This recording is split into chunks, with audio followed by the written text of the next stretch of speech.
नमस्कार मित्रांनो, महाराष्ट्र अभियान माहिती केंद्रामध्ये आपले हार्दिक स्वागत। आज आपण पाहणार आहोत एकाच वर्षात 2 वेळा पीक कर्ज उचलणाऱ्या शेतकऱ्यांना मिळणार प्रोत्साहनपर अनुदान याविषयी सविस्तर माहिती। पण त्याआधी जर तुम्ही चॅनलवर नवीन असाल तर आपल्या चॅनलला सबस्क्राइब करून घ्या।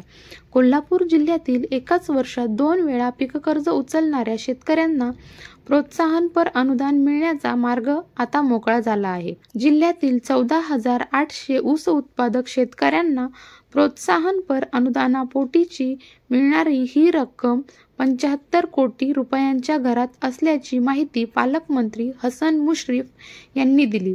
राज्य सरकारने 2017-18, 2018-19, 2019-20 या 3 आर्थिक वर्षाचा कालावधी विचारात घेण्यास मान्यता दिली होती। या 3 पैकी कोणत्याही 2 आर्थिक वर्षात कर्ज उचल करून नियमितपणे परतफेड केलेले शेतकरी लाभार्थी म्हणून पात्र ठरणार होते।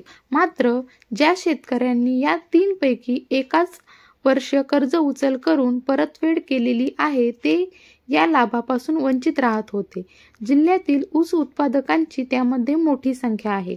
गेल्या वर्षी पालकमंत्री मुश्रीफ यांच्या अध्यक्षतेखाली झालेल्या कोल्हापूर जिल्हा मध्यवर्ती सहकारी बँकेच्या वार्षिक सर्वसाधारण सभेत ठराव करून तो शासनास पाठवण्यात आला होता।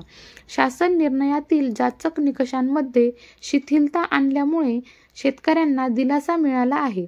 त्यासाठी मुख्यमंत्री एकनाथ शिंदे, उपमुख्यमंत्री देवेंद्र फडणवीस व उपमुख्यमंत्री अजित पवार यांचे सहकार्य मिळाल्याचेही पालकमंत्री मुश्रीफ यांनी सांगितले। आमदार आबिटकरांकडून सातत्याने पाठपुरावा। कर्जमाफीची घोषणा झाल्यानंतर नियमित कर्ज परतफेड करणाऱ्या शेतकऱ्यांना प्रोत्साहनपर अनुदान देण्याचा विषय प्रलंबित होता। या शेतकऱ्यांना देखील प्रत्येकी 50,000 रुपये देण्याचे ठरले, पण एकाच वर्षात 2 वेळा कर्ज घेतलेल्यांना यातून वगळण्यात आले होते। आमदार प्रकाश आबिटकर यांनी याही शेतकऱ्यांसाठी पहिल्यापासून पाठपुरावा केला। जिल्हा उपनिबंधक, विभागीय सहनिबंधकांकडून माहिती घेत त्यांनी थेट सहकार आयुक्त, सहकार मंत्र्यांपर्यंत हा विषय नेला। सहकार आयुक्तांनी हे प्रकरण नाकारल्यानंतर आबिटकर यांनी या प्रश्नासाठी थेट मुख्यमंत्री एकनाथ शिंदे यांच्याकडे हा विषय नेला। त्यांनी जिल्ह्यासाठी स्वतंत्र आदेश काढून सुमारे 14,800 शेतकऱ्यांना हे अनुदान देण्याचा निर्णय घेतला आहे।